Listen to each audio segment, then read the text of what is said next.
Hey guys, want to welcome you to our Grow Stack Drive Weekday Live. We're on at a special time today. It's 3 p.m. Eastern. I have got my friend Ken Coleman, who is on with us today. Ken is a #1 best-selling author and nationally syndicated radio host. He's also one of the Dave Ramsey personalities. Ken's the best-selling author of The Proximity Principle, the proven strategy that will lead you to the career that you love. Ken, thanks for being with us today, my friend. Good to be with you, Ken. Hey, listen, I told you off air a little bit, some of the things we talk about on here that we really focus on are passion and purpose, but I love also proximity. So I'd love for you real quick before we get started, kind of tell people a little bit about our audience that may not know who you are. Tell them about kind of what you've got going on, obviously the radio show and in the book, but just tell them a little bit about yourself. Well, sure. I believe wholeheartedly that every man and woman that's on the planet was created to fill a unique role. And that means that there is a duty for us to actually discover who we are, looking at what we do best as our talent, what we love to do most is our passion, and the results that matter most is mission. We are duty bound to get clear on who we are and to be the best version of us. It is our contribution. And so we look at everything on the Ken Coleman Show through that lens. So we're talking about your contribution in this world through work, in the workplace. And we know that the data says that 80% of workers around the world are miserable at work, 70% of Americans. And so we look at that, we go, well, there's a massive need there for people to just not look at work as a job, just living for the weekend, miserable on Monday, right? Trying to make it to happy hour on Friday. So that's the premise and the foundation that drives me professionally. So that's what I do. You already told folks, about all the title and all the stuff. At the end of the day, I am a 3-part radio host. I am part coach, part counselor, part cheerleader. That's what we do. And we shine the light of clarity back onto people, because a clear person is a confident person, and a confident person can be and will be courageous when life throws the roadblocks at us. So that's what we're doing. We do it through, of course, the live radio show. We're on SiriusXM. We're on YouTube live every day.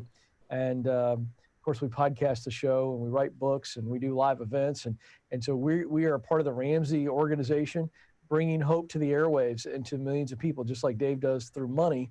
We're doing through work. Hey, talk to me. You said 80% of the people. That's an unbelievable statistic. And in just a little while, I want to talk about one of the times you had Patrick Lencioni on, who's one of my favorite guys. And you asked him the question about how many organizations are healthy, and he said 15%. Yeah. Talk to me about that 80% number. When you hear that, is almost staggering. Yeah. Why do 80% of the people can't stay in the position that they're in? Well, because of the fear of the unknown. So there's some data that my friend Marcus Buckingham, who I look up to tremendously, I spent about 2 hours with him in LA last year, and he told me from all of his studies a data point that really illustrates what you're just asking, that 74% of Americans know that they can leave their work. They know that they can leave a job that has no meaning for them, but they don't. And the reason that the number's 80% is because people will rather face misery than uncertainty. It's pretty amazing when you break it down to that. I mean, you think about that. How many of you watching or listening right now in some area of your life would rather be miserable than face the uncertainty? I'll give you an example. I've got a good friend in Atlanta who finally had knee surgery after 7 years. He was telling me the other day, he's like, Ken, I don't know why I waited 7 years. Now coming out on the other side of it, my life is so much better. I'm not in pain all the time. I feel better. I'm sleeping better. And he was just basically telling me, I should have done this a long time ago. And I said to him, I go, why didn't you do it? And he goes, cause dude, I didn't want to deal with it. I just didn't want to deal with it. And I pushed him a little bit more. And what it came down to was, he wasn't certain that it was going to actually take care of the problem. He was afraid of just going in and doing the surgery and all of the things associated with therapy and the unknown. So that's the point. The greatest fear that humans have is the unknown. And so the answer to your question, if I could break it down as simply as possible, it's the fear of the unknown, which is related to change. And so that's why people don't like change. but we need to go deeper than that. It's not just, well, we don't like change. No, we don't like change because we don't want to have to face the unknown that comes with change. So you said misery. They'd rather face misery than uncertainty. Yeah. As we've walked through COVID for the last 90 days, roughly 90 days, maybe a little bit more than 90 days, everyone has been hit with a high level of uncertainty. I'm a Grant Cardone licensee. I own a real estate company, team in Birmingham, team in Alabama. I coach business owners across the country and in Europe.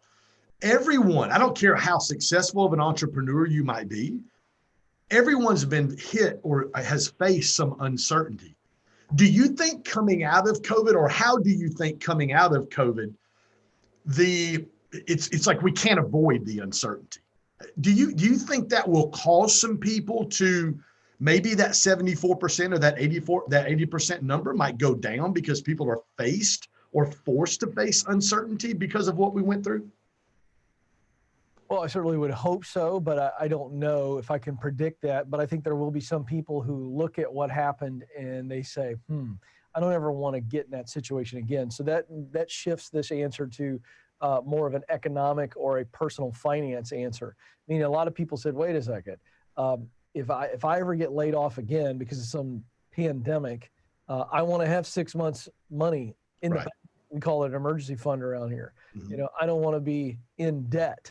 We don't believe debt is good at Ramsey Solutions, and we're very clear on that. I know Grant would disagree, but I'm fine disagreeing with Grant on that. It's okay for Grant to be wrong.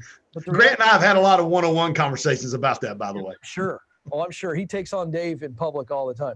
So anyway, so I think there are going to be a lot of people who go, wait a second, I don't want to ever be in that position again. And so I'm going to make some changes in my life, okay, in order to do that.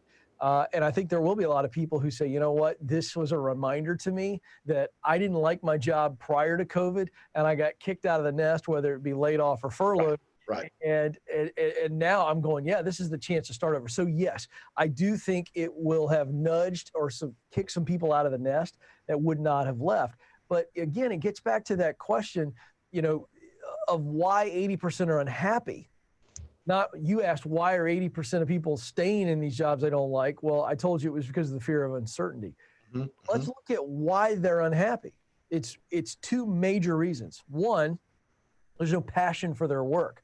They're good at their job. So they have the abilities to do the job, and they do it quite well. But they don't enjoy the work. There's no true love of the work itself, and then there's no connection to the result of the work. So that's a major reason, which is no passion for the job. The second major reason, and Ken, you get this as much as anybody with your background, is just poor leadership. Right. As Marcus Buckingham has said, people don't leave companies, they leave leaders. Yes. So if you take those two major factors, we have a passion problem in the workforce and we have a leadership problem. That's good. What are some ways, Ken, people that are watching this or listening to this today, what are some ways for people to be able to reignite maybe some purpose or reignite some passion and maybe build some, if I can reignite that passion and purpose and get it over the level to where I'm able to face some uncertainty, what are some ways for people to be able to do that? Well, the way is to get clear on who you are. So we're talking about massive clarity around self-awareness. So do you know what you do best? So do you know the type of work that when you think about it, you get excited? When you're in the middle of it, you have the juice. And then when you're done with it, you have this euphoric experience because you loved engaging in that task, that function, that role. And then do you know what results of your work make your heart swell? Right. Those are the three indicators. So it's what you do best. That's your talent. Think hard skills and soft skills.